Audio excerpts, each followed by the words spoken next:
প্রত্যেকের লাইফে মানে নিজের আশেপাশে দু একজন মানুষ এরকম সবসময় থাকবে, যারা সবসময় মানে প্রিটেন্ড করবে, দে আর প্রিটেন্ড লাইক দে আর গুড ফ্রেন্ড, দে আর বেস্ট ফ্রেন্ডস, মানে তারা আমাদের শুভাকাঙ্ক্ষী এরকম দেখানোর চেষ্টা করবে, কিন্তু অ্যাকচুয়ালি দে আর নট।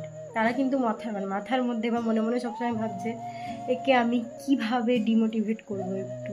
তারা জানছে যে আমার দ্বারা যখন কিছু হবে না আমি একেও করতে দেবো না, কিন্তু আমি ভেবেছিলাম যে তারা আমার ভালো চায়, তারা আমার খুব ভালো বন্ধু বান্ধবী। আমি তাদের কথা শুনলাম, আচ্ছা ঠিক আছে, হ্যাঁ ইউটিউব করে কি হবে, হ্যাঁ না এসব শুনলাম। তারপরে যখন বুঝতে পারলাম আস্তে আস্তে জিনিসটা, যে ওরা জানে যেহেতু যে আমার দ্বারা কিছু হয়নি, ও যদি করে ওর দ্বারা হচ্ছে, ভিউজ আসছে, সেজন্য এমনভাবে আমাকে ডিমোটিভেট করলো। ডিমোটিভেটেড মানে আমি তখনও ইভেন ফিল করতে পারিনি যে আমাকে ডিমোটিভেট করা হচ্ছে।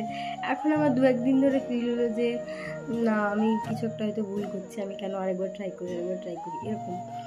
তো এটাই বলার, এই ঘটনাটা এর জন্য বলার যে কাউকে ছোট বড় এরকম কিছু করে না, করার জন্য মানে বলছি না আমি, এটা এর জন্যই বলার যে হ্যাঁ, প্রত্যেকের লাইফে এরকম একটা দুটো মানুষ থাকবেই সবসময়। আর যত বড় হচ্ছে তত আরও বেশি মানুষ চিনছি, বুঝছি মানুষ কত রকমের হয়, দেখছি। তো ভালো, এদের কাছ থেকে শিক্ষা নেওয়া ভালো। আর আমিও দেখাই, আমিও অভিনয় করি, আর কি করবো।